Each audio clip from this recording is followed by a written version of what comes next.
I, a 29-year-old female, recently got a call from my mother, who I hadn't spoken to in almost 5 years.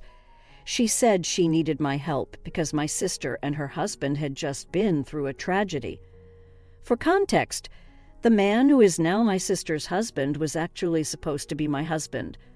Once upon a time, my sister. 27, female, I'll call her Melissa. Hooked up with my fiancé, Lucas, 29, male. On the day of my engagement, Lucas and I had been together since college, and he proposed to me after almost 5 years of being together.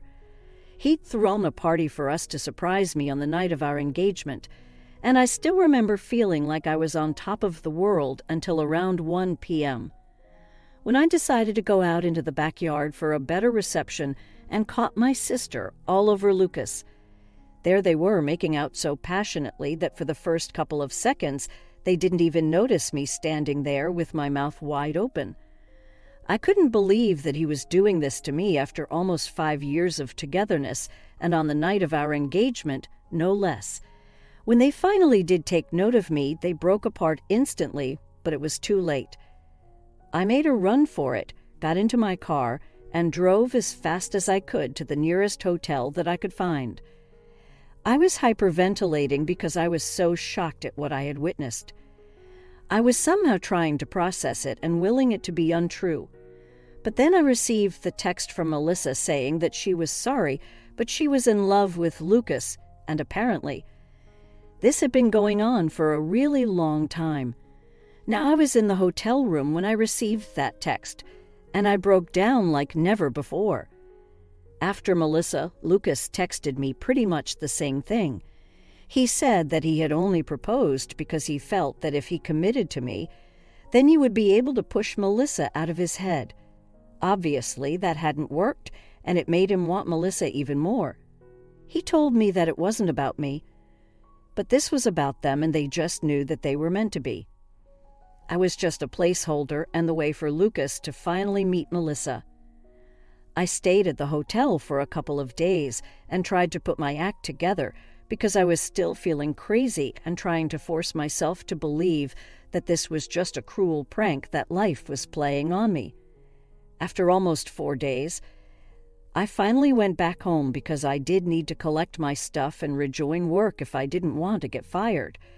When I showed up at home, I realized that my family had been living with Lucas under the same roof, waiting for me to come back. It would almost be touching had it not been for the circumstances under which I left. Everybody had been trying to text me and get me to respond relentlessly after I disappeared, but I hadn't replied to a single one of those texts. So needless to say, there was a lot of chaos when I finally came back, and everybody made it a point to hug me and tell me how glad they were to see me. Even Melissa had the audacity to come to me and give me a giant hug with tears in her eyes when she saw me. I was too disorientated to even react to that and just stood there like a silent statue while everyone clamored around me. Then finally, once everybody had calmed down, I cleared my throat and told them that I was back only to take my things and move out for good.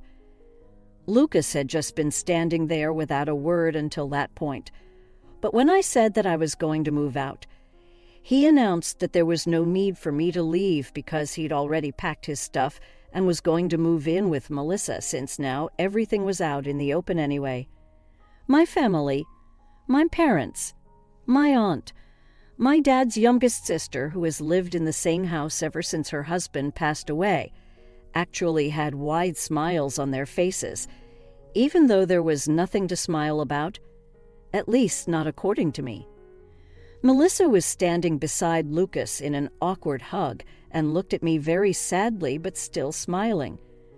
I couldn't take it anymore and decided to ask my family what the heck they were even smiling about because as far as I was concerned, Melissa had just broken up my engagement and stolen my boyfriend of almost 5 years. There was really nothing very funny or sweet about this. My mother chose to speak up at that point and told me that they couldn't go back in time and change the past, but they could accept the future, and they knew that the future had Melissa and Lucas together in it. Granted, it was a relationship that had formed out of cheating, and they did feel sorry about it, but they also wanted me to understand and accept that this was for the best. Melissa said that she was very sorry for taking my boyfriend away from me, but she couldn't help falling in love with him. She wished that she could have told me earlier and I didn't have to find out this way, but apparently they were madly in love and wanted to spend their lives with each other. Then the two of them kissed right in front of me, and my mother had the audacity to even wipe a tear from her eyes. I snapped and told them that this wasn't supposed to be sentimental or emotional, and that what they were doing was disgusting. To my surprise, my family seemed to get annoyed with my behavior and told me that I was being too bratty about the situation. Instead of being happy for my sister, I was making this all about myself, and they didn't approve of my behavior.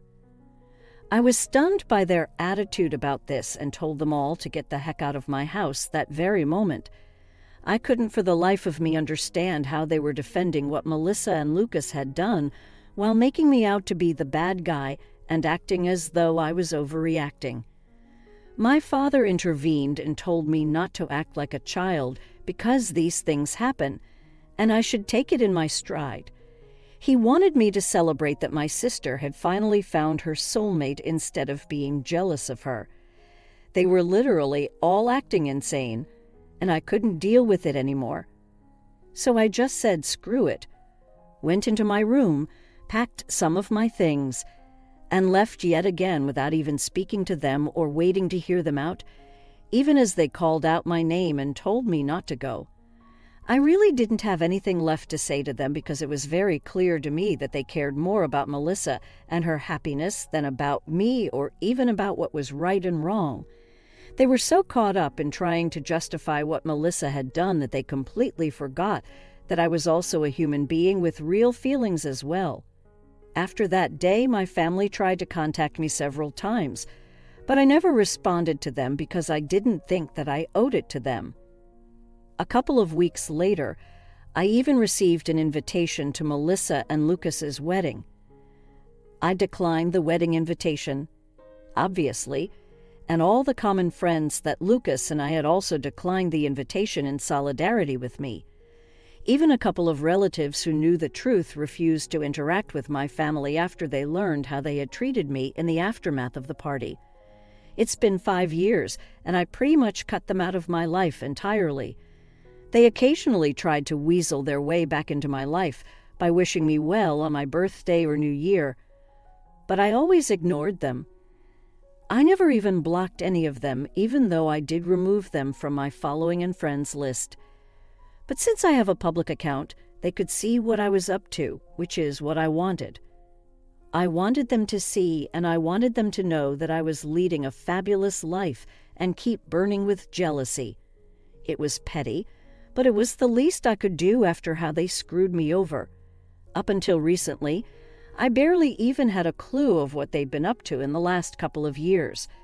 My mother called me about 4 days ago from a number that I didn't have saved. When I answered the call and realized that it was my mom on the other end, I immediately tried to hang up. But she begged me desperately for one chance to talk to me because apparently they were in dire need of help. I agreed to talk to her for just a couple of minutes, but only because she sounded so upset and my humanity didn't allow me to turn my back on her at that moment. She told me that Melissa and Lucas had started a business of their own a couple of years ago, but it was failing badly. Their investors were all backing out because they were failing to make any profit at all.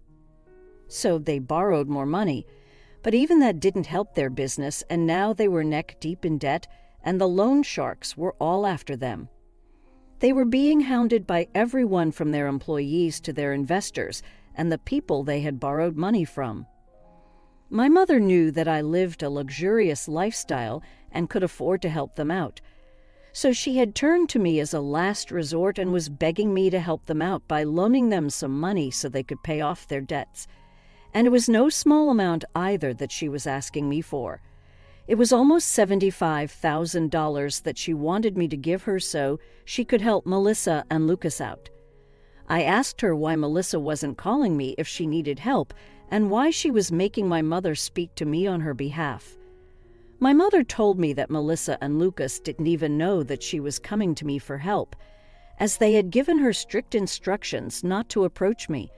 Melissa didn't want me to know any of this and wasn't ready to take help from me, but my mother didn't know anybody else who would have that kind of money and would give it to them at the drop of a hat.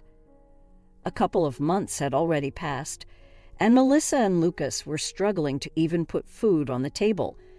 My parents were helping them all they could, and even Lucas's family were trying to give them all that they possibly could. But it was just not enough, and even they had to be able to support themselves in the future. So it was impossible for them to just give away all the money that they'd saved over the years, especially because most of my family was retired, and so were Lucas's parents. That's why my mother, with no other option left, had called me to request help. Now I could afford to help them out, but I really didn't want to. Melissa was right for not contacting me to ask for help. They lost the right to make any demands from me the day that they cheated on me. I told my mother that I couldn't help them, and even if I could, I wouldn't. My mother sounded very upset and told me that I was being cruel and I needed to think about my family. I told her that Melissa and Lucas hadn't thought about me when they had that affair, and neither did my family think about me while they were supporting the two of them. So right now, there was no need for me to think about them either. I'd worked hard to get to the position where I am today, and I wasn't about to just go and drop $75,000 on two people who didn't even deserve it. My mother then began to cry on the phone and told me that she had never expected me to grow up to be so selfish. She claimed that my sister and her husband would end up in big trouble if I didn't help them out. I said that it was just too bad, but I couldn't help them, and then I hung up. Since then, my mother has been sending me several texts every hour, begging me to reconsider and think about my sister for once. She said that this was not the time for petty revenge and that the trouble that Melissa was in was very serious. So if I didn't help her now, I really would regret it in the future. She's being crazy. And I don't understand what to say to her because I don't want to feel like the bad guy here either. Am I the asshole for not helping my sister out financially after she stole my fiancé 5 years ago? Update 1. So I finally blocked my family. I hadn't done that earlier because A, I wanted them to see what I was up to and feel jealous of me, and B, because I thought that cutting them off entirely could be something that I would regret in case something bad were to happen to them. But I don't really care now. I should have removed them 5 years ago. I don't understand why I even kept them around so long. That is what was petty of me. Refusing to help my sister out now isn't petty. It's just the logical thing to do. They'd already wasted tons and tons of money, and I'm sure that even if I give them the money right now, they won't be able to repay it. $75,000 is a pretty big amount, so I might be well off. But that doesn't mean I can just drop that sort of money and not expect it back. If this was a close friend of mine who I was helping, I still would expect that money back. And here, these are neither people who are close to me nor my loved ones, nor can I expect them to pay me back. So there's really no reason for me to help them out. It's as simple as that. I told a couple of my friends about this too to get their opinion on it, and they agreed that I'd done the right thing by refusing to give them the money. Not even out of a feeling of revenge, but mostly because it was completely impractical and stupid to even expect me to help them when they were the ones who had screwed me over in the past. But anyway, my mother is blocked now, and she can't contact me to guilt-trip me anymore. So I have nothing to worry about. About update 2. Hey guys, something really big happened today. I was at work when I received a call from my neighbor saying that there was a couple outside my house screaming for me to come out and talk to them. My neighbor told me they seemed pretty crazy and had been screaming at the door for about an hour, refusing to leave. I asked her for a description of them, but in my heart, I already knew who it was. She confirmed it was Melissa and Lucas. I thanked her and immediately started driving back home because I couldn't risk them getting into my house at any cost. Luckily, I got there in about 15 minutes and caught them trying to break into my house by picking the lock on my door. I confronted them and tried to call the police immediately, but Lucas knocked the phone out of my hand. Melissa said they were there just to talk and didn't want anything from me, at least not at the moment. I insisted they make it quick and that we discuss whatever they had to say in the yard since I didn't want to invite them inside.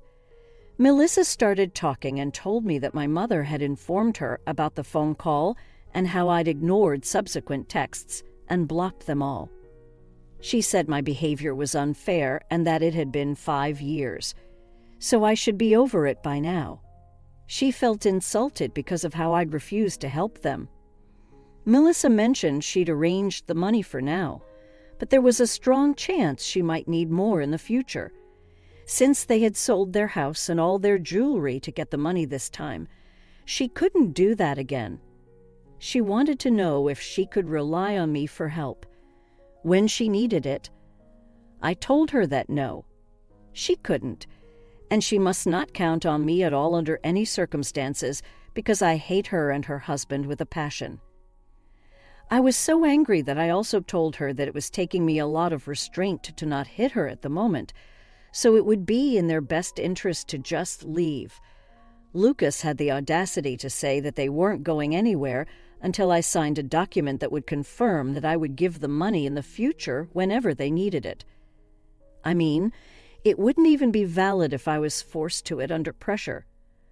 I'm pretty sure there are laws against it, and also they must be insane if they actually thought that they could manipulate me into signing something like that. I told both of them to get the hell out, and Melissa pushed me, saying that I had to help them because apparently I owed this to them since they were family, and I couldn't just run away from my responsibilities like this.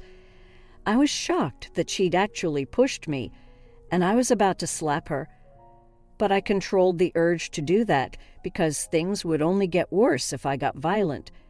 Instead, I decided to grab my phone, which had fallen to the ground when Lucas knocked it out of my hand, and made a run for it. I climbed into my car as quickly as I could and then drove off without even bothering to check my rearview mirror.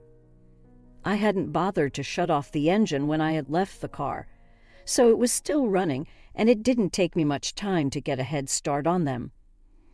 Obviously, they were not stupid enough to chase after me on foot, so they just waited there at my house, which was pretty unfortunate. As soon as I was a safe distance away from them, I decided to call the police and tell them what was going on, and then I drove back to my house just in the nick of time before the police had already arrived. Within 20 minutes, I filled them in on everything and they arrested and took Melissa and Lucas away. I knew that the charges weren't that serious and they would get off pretty easily, but it was still worth it because at least they were taken away, and I didn't have to waste any more of my time with them. It's been a couple of hours since then, and I haven't heard from anyone in my family, which is strange because I'd figured out that by now at least one of them would have tried to contact me from some other numbers, but they haven't. So I'm guessing that they're either just over everything and aren't going to try and get under my skin again, or they're just waiting it out and biding their time so they can contact me later when things are a little less tense. Update 3. Hi. So the last update was about a week ago, and I'd honestly started to believe that my family was actually not going to bother me again because I had called the cops on Melissa and Lucas. But I was wrong. Even that didn't stop them from disturbing me yet again. And this time, it was my parents who showed up at my house, asking me if they could speak to me for a moment. This happened yesterday, and they seemed a lot less cocky and arrogant compared to Melissa and Lucas. So I let them in. My mother started crying pretty much as soon as she entered the house and told me how sorry she was that she'd ever taken Melissa's side over mine. My father told me that after they learned of Melissa and Lucas being arrested because of their behavior, and also that they had physically pushed me, they couldn't bring themselves to look at them the same way and had decided that they were going to cut them off. My mother continued to cry throughout the time that she was here, while my father explained that they were apologetic for siding with Melissa in the past when it was actually me who was the victim. While I said that I did appreciate them for finally coming to their senses, but right now, it was too little and too late for things to get better. I was used to living my life on my own terms now, and I didn't want to go back to putting my family before myself. So as much as I appreciated their visit and apology to me, I really couldn't promise them that I would work on this relationship because I just didn't feel that there was any point in trying to salvage an already ruined relationship, even if it is with my parents. They protested a little at that point and said that we could fix this if we wanted to. But that was exactly where the problem was. I didn't want to anymore. I just wanted to be by myself. That's all. And I told them. I respected their efforts, but I was done here. They seemed a little disappointed, but eventually they left and asked me if I could at least unblock them so they could keep in touch. I have unblocked my parents, which feels weird, but yeah, I guess that's it.